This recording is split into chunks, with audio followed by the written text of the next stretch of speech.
chers jeunes frères, jeunes sœurs, chers dirigeants, monsieur le recteur, merci de m'avoir invité parmi vous pour discuter avec vous et échanger sur le VIH-Sida.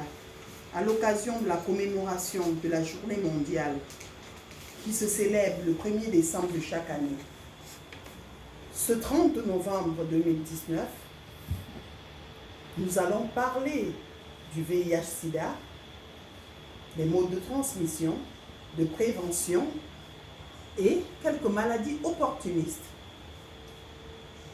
Qu'est-ce que c'est le VIH? La définition est simple, c'est le virus immuno-humain. Et le sida signifie tout simplement syndrome immunodéficience acquise. Les modes de transmission.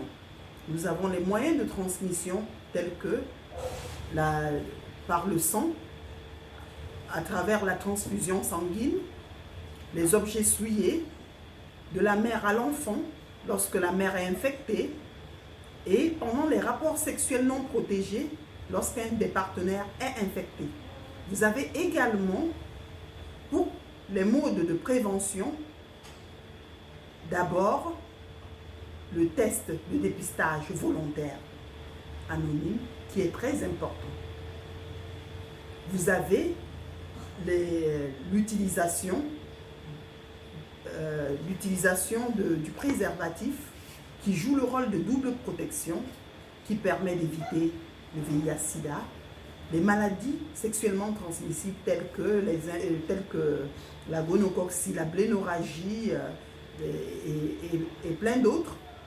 Vous avez également les grossesses non désirées et les grossesses précoces. Vous avez la fidélité mutuelle. Vous avez l'abstinence, le moyen le plus conseillé pour les jeunes chrétiens que vous êtes et également les élèves que vous êtes pour une scolarité assurée. Vous avez comme moyen de prévention toujours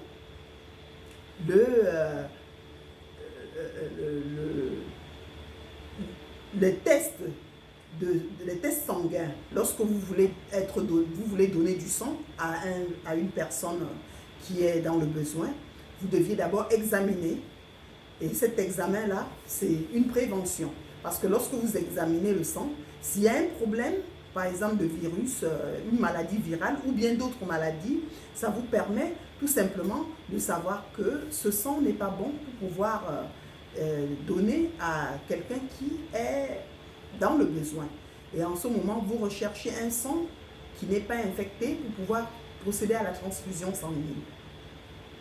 Nous allons maintenant parler de quelques maladies opportunistes.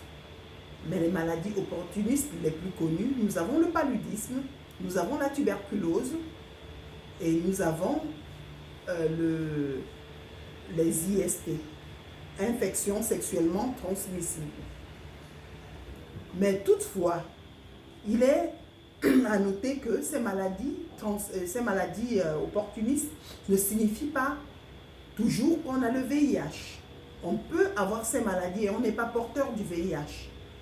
Il faudrait faire un test de laboratoire, c'est-à-dire le test de dépistage du VIH.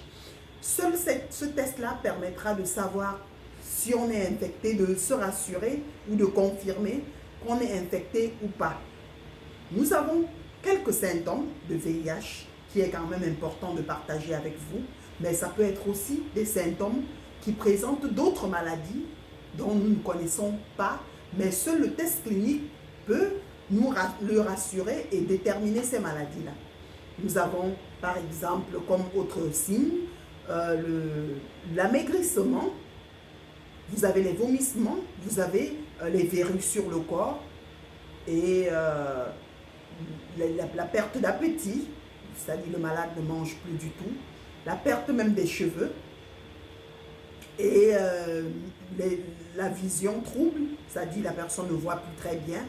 Mais tous ces signes ne signifient pas toujours qu'on a cette maladie-là. Ça peut être des signes annonciateurs d'autres pathologies.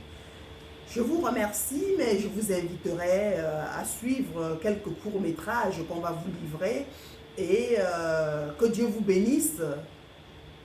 Nous souhaitons que vous puissiez soutenir en prière tous ceux qui sont vulnérables, parce que nous avons des personnes qui sont porteurs, qui vivent avec le VIH. Qu'est-ce qu'on fait pour eux? Nous pouvons les soutenir en prière. Nous avons